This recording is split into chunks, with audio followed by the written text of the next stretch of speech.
Hello chaps, welcome once again to John Robson Guitar Tuition. As always, I do hope you're well. Today's video is basically 10 things that you can do to make yourself a better guitar player, and that's what we're all wanting to do, isn't it? These are all things that I've learned from my own experience and things that I've seen from nearly 30 years now experience of teaching other people to play the guitar. So let's crack straight on with it and look at what we're talking about. So the first item on the list is, let me have a look, goals. Okay, goals and focus. Decide what it is you want to be able to do. It sounds obvious, you know, and be quite specific in this. It's no good just saying, I want to be a great guitar player. Okay, yeah, but what style do you want to be good at? Well, every style. Well, yeah, but which style is most important to you? Ask yourself these questions. And, let's say you want to be able to play blues guitar really cool. You want to be, someone like, who would I be thinking of? Matt Schofield, or, who's a bit more old school, Stevie Ray Vaughan, or something like that. Okay? Then that is your immediate goal. That's what you want to work towards. It's okay to have other goals further on down the line, and this is what you need. You always need to be chasing the end of the rainbow in some way or other. But, have some clear goals and work towards those. Do not get diverted and start thinking, oh yeah, but I just saw this really cool shredder on YouTube yesterday, and I want to be able to do that because that'd be a cool party trick. Because what's going to happen is you'll have a go at doing that. You'll find that it's going to take a lot more practice and commitment than you thought, and maybe that's not your cup of tea musically anyway, perhaps, or maybe it's not as high on your list of priorities. You won't be committed to it, and you'll get disheartened, and then you'll realise that you've spent a lot of time, going off on a tangent. So stay focused on your goals. Okay, next up on the list, let me have a look. Yes, break those goals down into achievable targets that you need to reach. Okay, or into separate techniques that you need to master. That's another way of looking at it. So I used the example of blues last time. Let's talk about shredding now. Okay, you want to be a mean shredding rock guitarist. So what do you need to be able to do that? Well, you're going to need a degree of theory knowledge. That is inescapable. So you're going to need to put time into learning the music theory. You're going to need to learn all of the particular techniques that allow you to apply that theory on the neck of the guitar. So in terms of shredding, you're looking at maybe alternate picking or economy picking.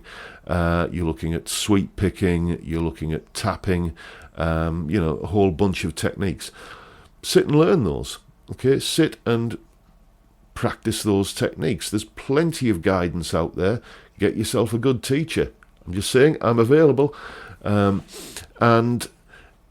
work on those techniques and just tick them off the list one by one as you get them. And it's at this point, as I'm editing the video, that I realised I missed something off the list. So I'm just going to record this now and then insert it in, and it should all be seamless, hopefully. Okay, identify your weaknesses. Basically, figure out what it is that needs the most practice and practice that the most. Sounds obvious when you say it like that, but you would be surprised how many people kind of turn that on its head and practice the thing that they're good at the most.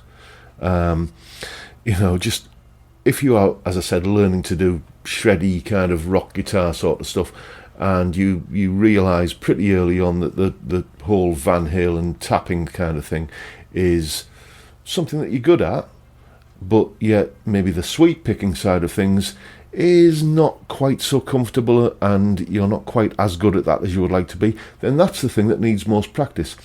Kind of weight your practice routine more heavily towards the things that need the most practice.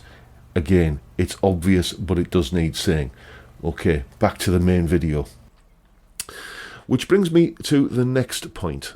Stay focused. I've kind of mentioned this already, but it's about how you practice now. Okay, 10 minutes or even 5 minutes of focused, attentive practice is much more use to you than sitting and noodling and not really paying attention to what you're doing for an hour.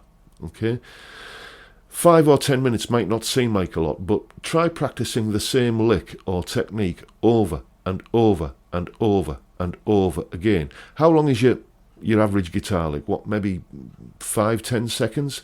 Okay, even if you only practice that lick, let's say, to 10-second lick for 5 minutes, you're doing that 6 times a minute, and you're doing that, you know, 5 times over, so you're playing it 30 times. By the time you've done something 30 times, or if you do it for 10 minutes, 60 times, you are going to be starting to program in the muscle memory that's necessary to execute that technique, and that's the beginning of mastering it, really.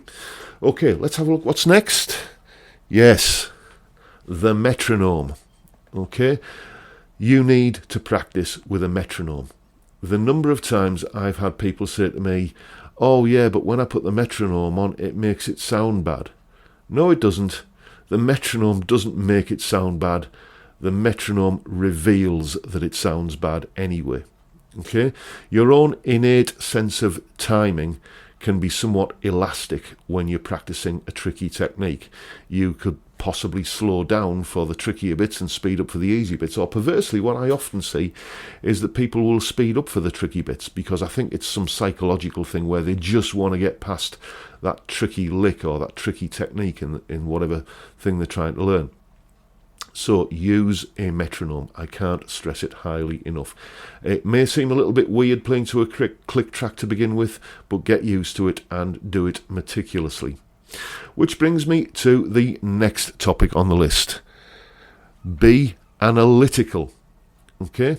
Let's say there's a certain technique or a certain lick that you want to or need to play at 120 beats per minute.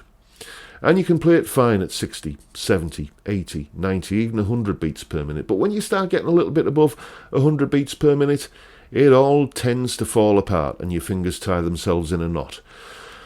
Okay, this is your body's way of telling you that your posture is wrong, possibly, or there's something physical going on that's stopping you. And this is where you need to stop hammering away at trying to make your possibly bad technique work at a higher tempo than it's capable of, and start re-examining your technique.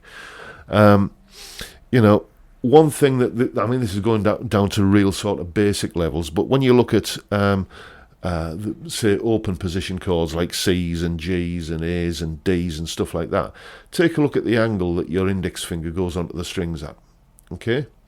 Many people, when they start playing lead guitar, carry that through and try and play a pentatonic scale like that. So, if I put that finger onto this note here and then try and do the big stretch up to the 8th fret to get a position 1 pentatonic scale, that feels quite awkward.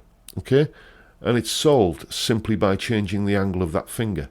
And you will usually find that there is some little fix like that will, remedy matters, but you need to find it. You're going to need to figure out, as I say, the angle of your fingers, maybe your thumb placement around the back of the neck, where your elbow is in relation to your guitar, what height you're holding the guitar at, etc., etc., etc. Play about with these variables and any others that you can think of in terms of how you are physically putting yourself onto the guitar, and somewhere in that mix there will be the combination that is right for you. As I say, get a teacher, get a guitar teacher to help you with this, because often it takes another set of eyes to spot what the problem might be. So, moving on, what's the next thing on the list? Be honest with yourself, okay? Have you just spent the last 30 minutes practicing? Or have you spent the last 30 minutes playing all of your favourite licks and staying in your comfort zone and jamming to YouTube jam tracks and so on? Because that ain't practice.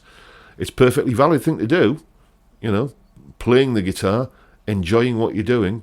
That's a perfectly valid thing to do, but it isn't practice. So make sure that you, in your own mind, divide up your time between performing and practicing. Performing is staying within your comfort zone and doing what you're good at, and practicing is trying to reach beyond what you're capable of and expand that comfort zone a little bit at a time, and make sure that you are clearly in the right frame of mind for when you are doing one or the other. Okay, let's move on. What's next? Make time to practice. Make time to practice. Okay, we all have busy lives. Okay, I get that. There is work and there's family and there's stuff like that, but make time to practice. Okay, let me tell you about one of my students, a guy called Colin. He's moved away from the area now, so I don't get to see him as much as I used to, but we still meet up occasionally. Now, Colin, his job was as a long-distance lorry driver. Okay, when I say long distance, I mean kind of within the UK. And he was also a single dad, bringing up 2 teenage children. So as well as a full-time job, as well as being a full-time, well, not full-time dad, but a single dad, he had to arrange childcare and all that sort of stuff. And there was the grocery shopping to do, and there was the meals to cook, and there was the house to clean and all that sort of stuff. He was basically doing all of this either on his own or with some help from his family. Now, if a guy who's that busy can find time to practice, then we all can. Okay. Even if it comes down to, as I said earlier, 10 minutes of intense, focused practice on a particular technique, set your alarm clock 10 minutes earlier on the morning. Anyone could do that, but make time to practice. If you skip a day's practice, you're going to feel bad. If you skip a couple of days' practice, well, okay, it's then easier to start skipping a week. And once you've skipped a week, it's like, well, is it really worth I'm never going to make that time up, Don't make excuses for yourself. Make time to practice. You need to practice. Okay, what's next? Yes, don't be disheartened. Keep your chin up. Okay, as I said earlier, when you are practicing, you are trying to reach beyond what you're comfortable with. So you're going to fail. Okay, you are trying to do stuff that you are not currently capable of doing, and hopefully gain that capability. Okay, so if you're practicing a particular technique or lick and you do it 10 times and you get it right once, then don't think, well, once out of 10 times, that's not very good. Kind of take the attitude that, my God, I actually proof of concept here. I can do this. I got it right once. I've proved to myself that I can do this particular thing. Right, all I need to do now is improve me batting average and, do it. If I can do it twice out of the 10 times I attempt it tomorrow, that's progress. And see it like that. Don't kind of get disheartened and depressed and demotivated because what you're trying to do is difficult. Accept that it's difficult, okay? And that you're trying to master something that is difficult. And if you do all the things that I've said, like, metronome and, focusing on your weaknesses and all that sort of stuff, you will, I promise you, make progress. And then balance that out, You've got a comfort zone, so have some fun. Just reminding yourself that you are a capable guitar player. There's stuff that you can play, and just think back to when you first started playing the guitar, even changing from a G chord to a C chord.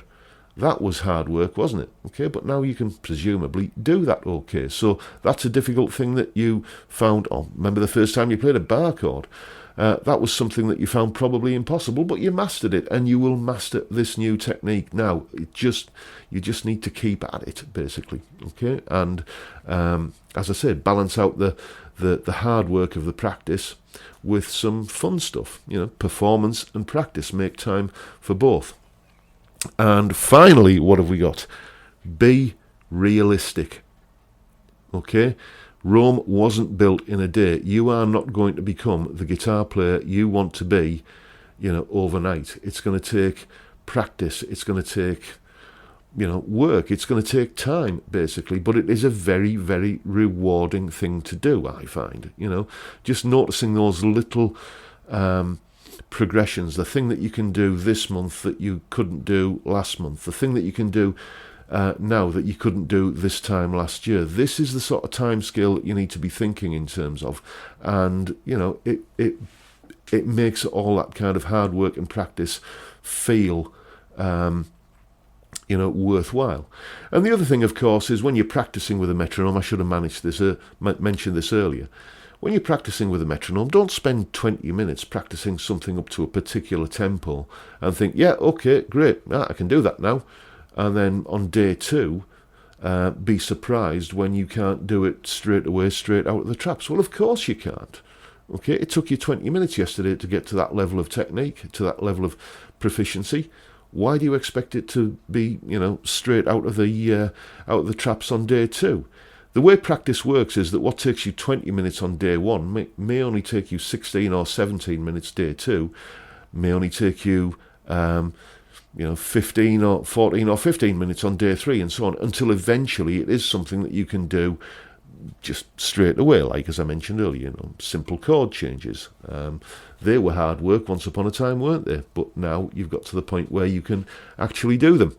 So there you go. There are my 10 tips for helping make yourself a better guitar player.